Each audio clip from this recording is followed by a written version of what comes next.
Hello friends, I'm again here before you today to discuss the model answer for yesterday's question.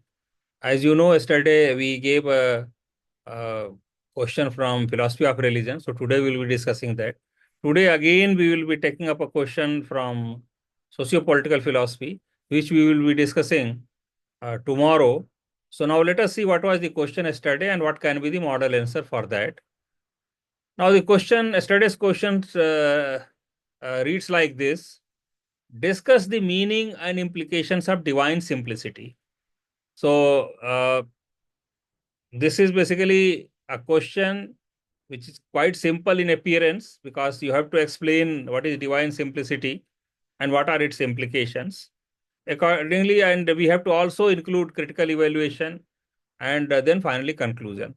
So now let us start, then we will understand what are the intricacies in that. See, doctrine of divine simplicity asserts that God is absolutely non-composite without physical, metaphysical, conceptual, or logical parts. So this is important. The doctrine of divine simplicity means God is non-composite without physical, metaphysical, conceptual, or logical parts.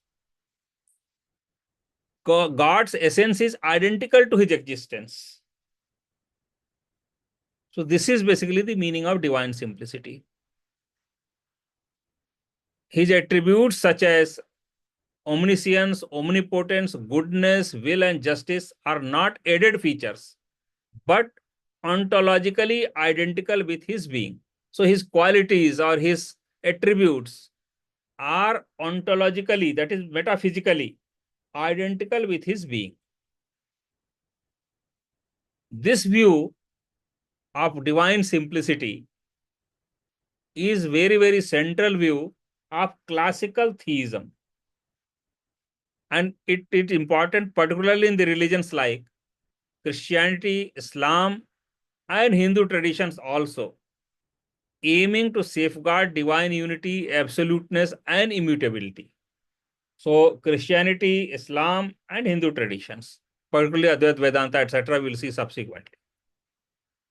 Now, let us understand its meaning in the language or in the words of key thinkers, because there are some key thinkers who have tried to explain this divine simplicity.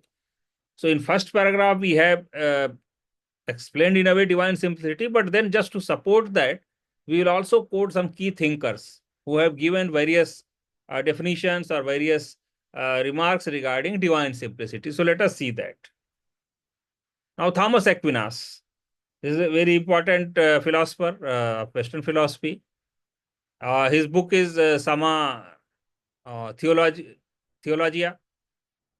So, in fact, earlier also I told we have to quote the philosophers, we have to quote their writings or books, and if possible, if we remember, we have to quote their Greek or Latin in whatever language originally they have written, English or Sanskrit, whatever language they have written, their quotes if we can remember, or terms which we can remember. So, Thomas Aquinas in his Summa Theologica articulates that God is actus purus. That is pure actuality, containing no potentiality, parts, or composition. In God, there is no distinction between essence and existence. So, no distinction between essence and existence. That is esse, esti, essentia, between being and attributes. So, there is no difference between being and attributes. So, this is what divine simplicity means in the words of Thomas Aquinas. Now, in Islamic philosophy, Avicenna, one of the Islamic philosophers, has and another philosopher, Al-Farabi, inspired by Aristotle and Plotinus, argue that divine simplicity ensures tawahid, that is oneness of God.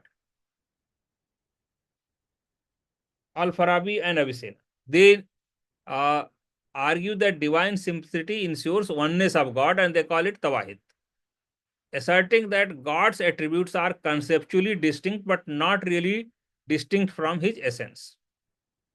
So this is Islamic definition of divine simplicity. Now let us see what Advaita Vedanta says. Now Advaita Vedanta, Sankara through Brahma Sutra, Bhasya, and Vivek Chudamani, these two are his books, maintain that Nirgun Brahma, which he promotes Nirgun Brahma basically, and if you know Ramanujacharya and Madhavacharya, they promote Sagun Brahma, but Shankaracharya, he promotes Nirgun Brahma. Is indivisible, attributeless, indivisible, attributeless, that is Nirvisesa, eternal and beyond conceptual distinction, ensuring that purest form of ontological simplicity. So this is the Shankaracharya's definition of divine simplicity, simplicity of Nirgun Brahma. Now, what are its implications? What are the implications of divine simplicity? Let us understand very briefly. Now, implications are unity and absoluteness. Simplicity guarantees that God is one without internal differentiation or metaphysical complexity. What is second implication? Immutability and timelessness. Composition implies change. Simplicity affirms God as eternal, unchanging, and outside time. So God is immutable, and timelessness is also another quality. What is third implication? Necessity and aseity.